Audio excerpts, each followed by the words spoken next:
आशा करता हूँ आप सब बहुत अच्छे होंगे। मेरा नाम है सिद्धांत अग्निहोत्री। स्टडी ग्लोस पे आपका बहुत बहुत स्वागत है। वन नेशन वन इलेक्शन की हम बात करेंगे, मज़ा आएगी। आज मैं आपको सब कुछ बताऊंगा क्योंकि रामनाथ कोविंद की चेयरमैनशिप में जो कमेटी बनी है वो शायद वन नेशन वन इलेक्शन पे बात कर सकती है, क्योंकि अभी 18 से 22 सितंबर को पार्लियामेंट का स्पेशल सेशन आने वाला है।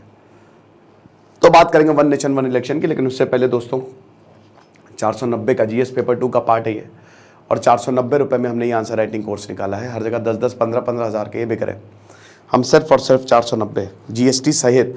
एक्चुअल में कोर्स 350 का ही है, तो आप समझ सकते हो कि बड़ी मेहनत की है हमने, और स्टार फैकल्टीज़ हैं हमारी। कल पहली क्लास हुई थी, नवीन सर ने एस्से कैसे लिखना है बताया था, जिन्होंने इस बार काफ़ी सिलेक्शंस दिए हैं। नवंबर तक हर दिन क्लास चलेगी, और आप गोल्डन अपॉर्चुनिटी आपके लिए, हिंदी और इंग्लिश माध्यम दोनों के लिए क्लास है। शुरू करते हैं। ये है, मैं रहा हूँ, ये नरेंद्र मोदी जी हैं। नरेंद्र मोदी जी जो हैं, अभी अगले साल इलेक्शन है। ऐसा भी बोला जाता है कि इस बार इलेक्शन जल्दी हो जाएंगी, शायद 2024 से पहले ही ये डिसॉल्व कर देंगे, शायद इसीलिए स्पेशल सेशन बुलाया गया है।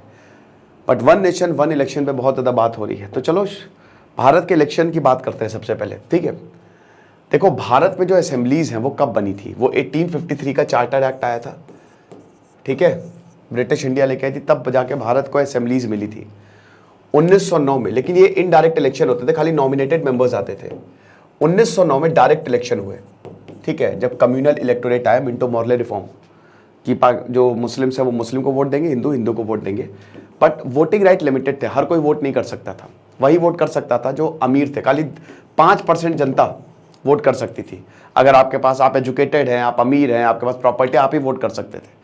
बाकी 90% जनता तो वोट ही नहीं कर सकती थी।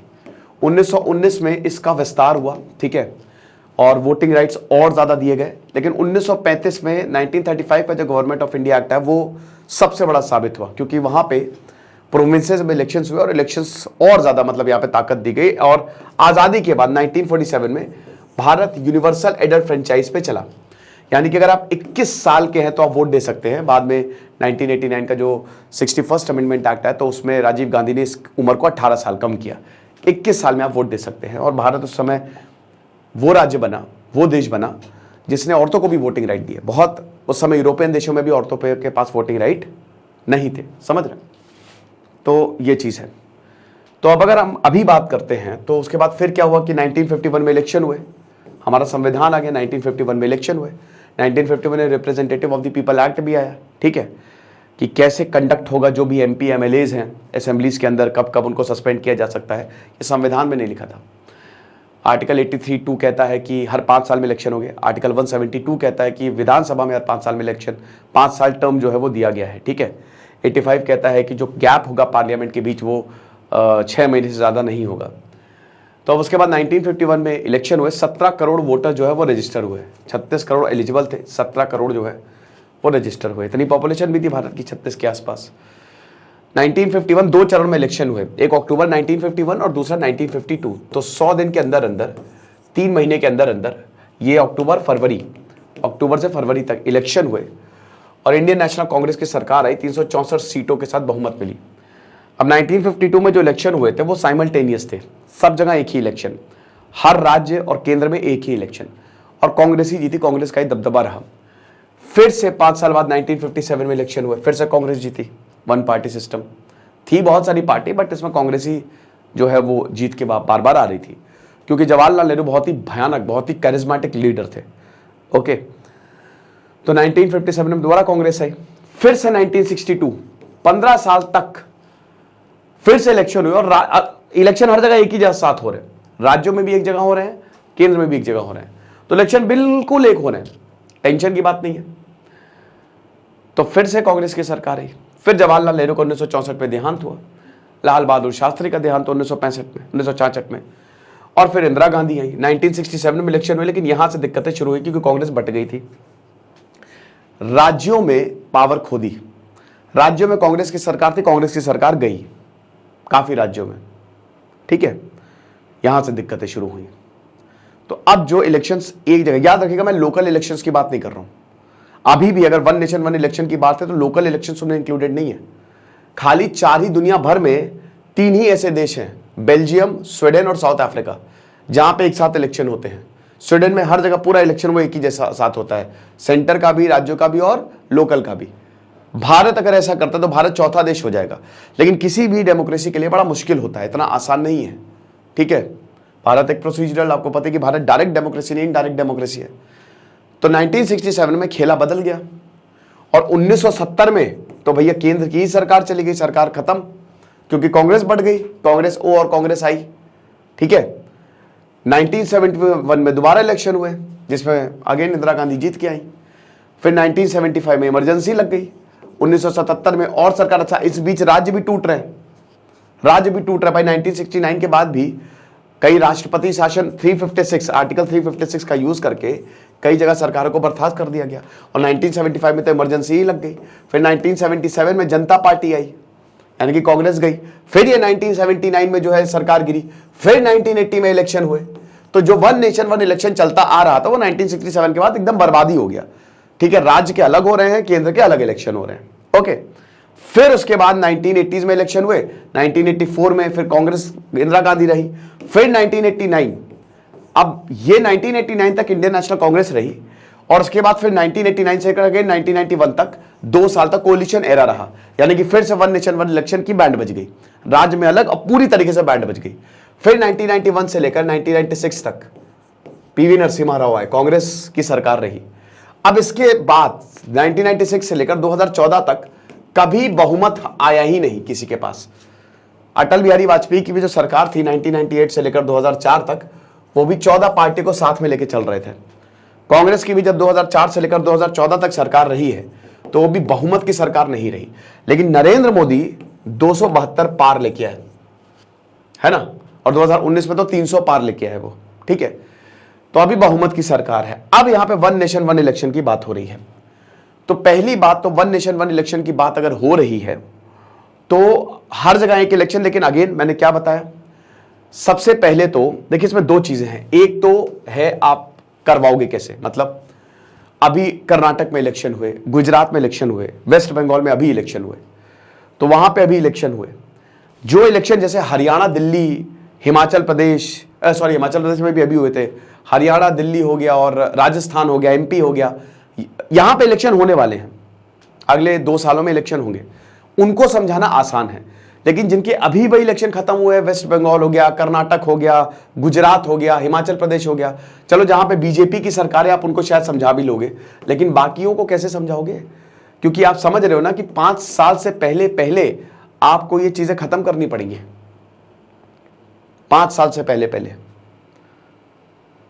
यानी कि अभी तो उनका टेन्योर, अभी तो पार्टी शुरू हुई है।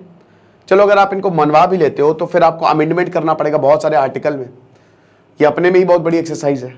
83 हो गया, 172 हो गया, 85 हो गया, 175, 176, ये सारे आर्टिकल्स में आपको संशोधन करना पड़ेगा।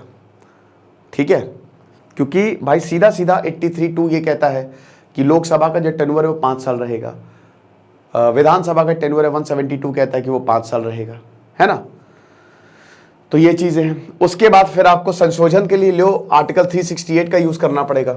आर्टिकल 368 क्या कहता है? 2/3, सिंपल मेजोरिटी तो 50% + 1 है, लेकिन स्पेशल मेजोरिटी 2/3, कम से कम 66, 100 में से 66 मेंबर आपको सपोर्ट करे, समझ रहे हो, तब जाके कुछ बात बने। और उसके बाद आपको सारी असेंबलीज को बुलाना पड़ेगा और उसमें 50% आपका सपोर्ट करे,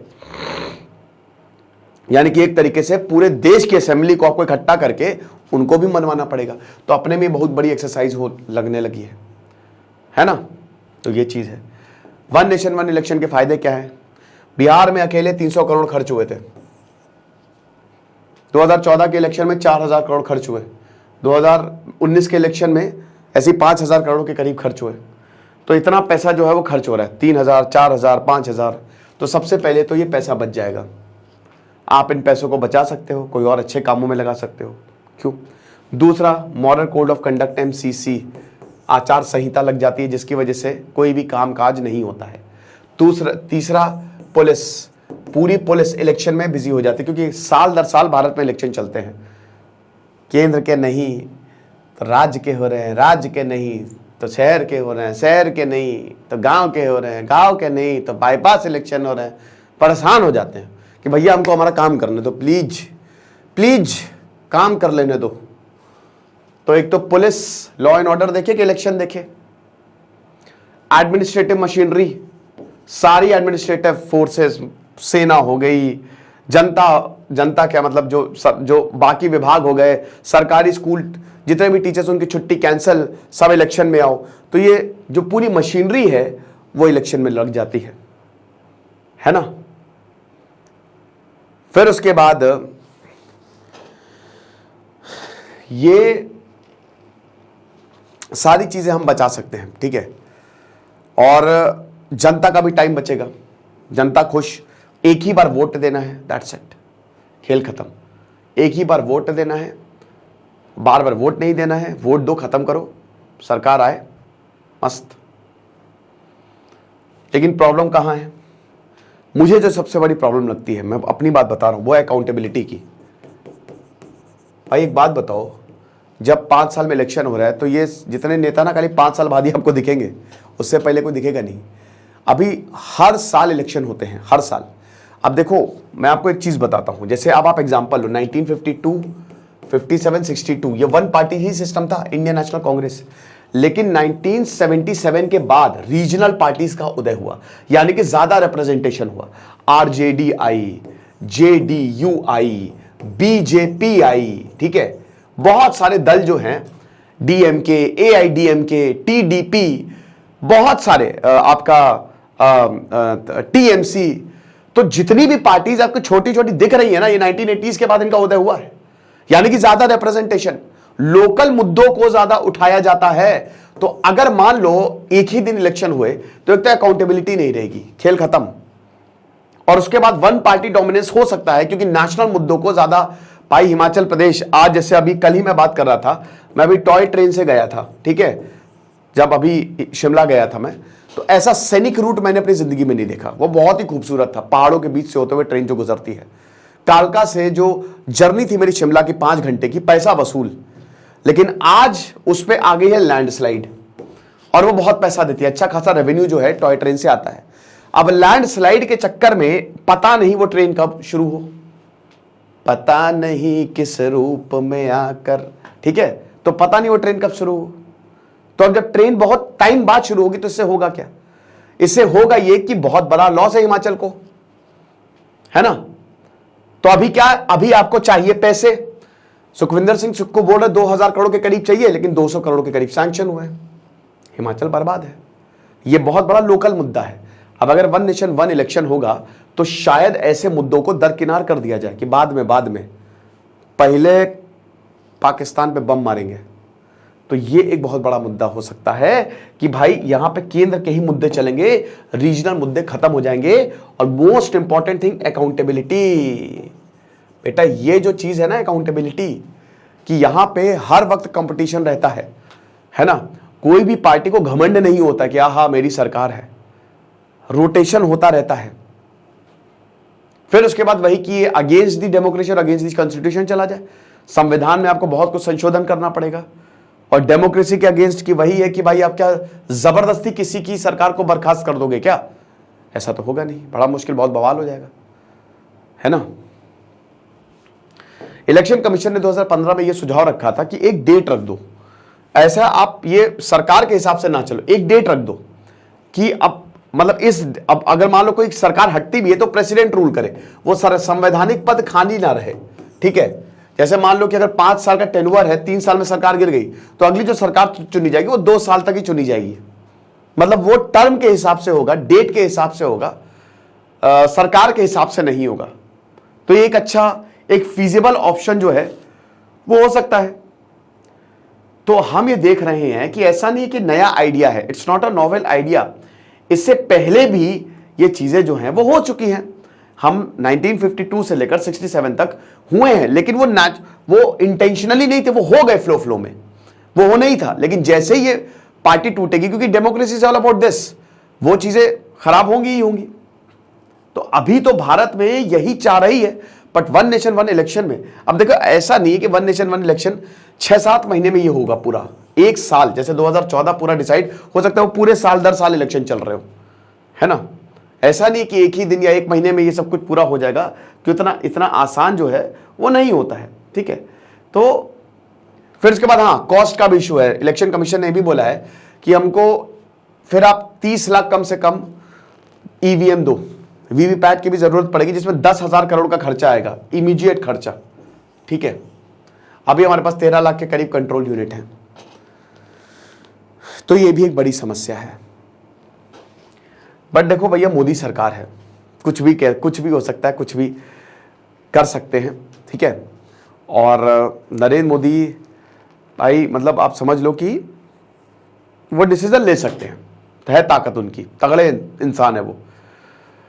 तो देखना पड़ेगा। अब देखिए, ये तो कयास लगाया जरा, हो सकता है कुछ भी ना हो, ऐसा हो ही ना, यूनिफॉर्म सिविल कोड या ऐसा ही बुलाया हो बहस के लिए। हालांकि स्पेशल सेशन भी कहीं पे मेंशन नहीं है, खाली इमरजेंसी के ही दौरान, इमरजेंसी में आर्टिकल 352 में मेंशन है, जब इमरजेंसी 44th अमेंडमेंट एक्ट के द्वारा लगाई, जब 44th संशोधन हुआ, 44वां अमेंडमेंट, सब भैया इमरजेंसी से इतना परेशान हो गए थे। उसके बाद तुरंत 1977 में ये संशोधन लाया गया कि आज के बाद साला इतना टफ कर दो कि इमरजेंसी लगे ही ना। तो 1/10 ऑफ द MP अगर आएंगे, प्रेजेंट होने चाहिए, तब जाके आप इमरजेंसी लगा सकते हो, यानी कि तब स्पेशल सेशन बुलाओ। अभी फिलहाल स्पेशल सेशन का भी कोई प्रावधान नहीं है। यार स्पेशल सेशन का करना ही था तो बजट मॉनसून सेशन में ही कर लेते, मतलब मुझे समझ में नहीं आता, इसी में ही कर लेते यार। ठीक है, मुझे जब पार्लियामेंट चलती नहीं है तब कभी ऑपोजिशन वॉकआउट कर रहा है, कभी कोई वॉकआउट कर रहा है, जब चलती है, जब चलती नहीं है। आपको बता दूं कि आज़ादी से पहले 60 दिन एवरेज पार्लियामेंट चलती थी, आज़ादी के बाद 120 दिन हुआ, बट 2002 से लेकर 2021 तक ऐसा लग रहा है कोई पार्लियामेंट आना ही नहीं चाहता है। सिर्फ ऑन एन एवरेज 67 डेज तक पार्लियामेंट चली है। वैसे चलती कितनी है, लगभग 6 से 7 महीना, लेकिन ऑन एन एवरेज खाली 1 महीना पार्लियामेंट चली है। और विधानसभा के तो और भी बुरे हाल है, 43 दिन बस। तो ये बात है। आपको क्या लगता है, आप मुझे बताइएगा वन नेशन वन इलेक्शन के बारे में कमेंट बॉक्स में। ठीक है, चलो बाकी आप हमारे कोर्स को जरूर अवेल करो, बहुत ज़्यादा फायदा होगा। Thank you so much.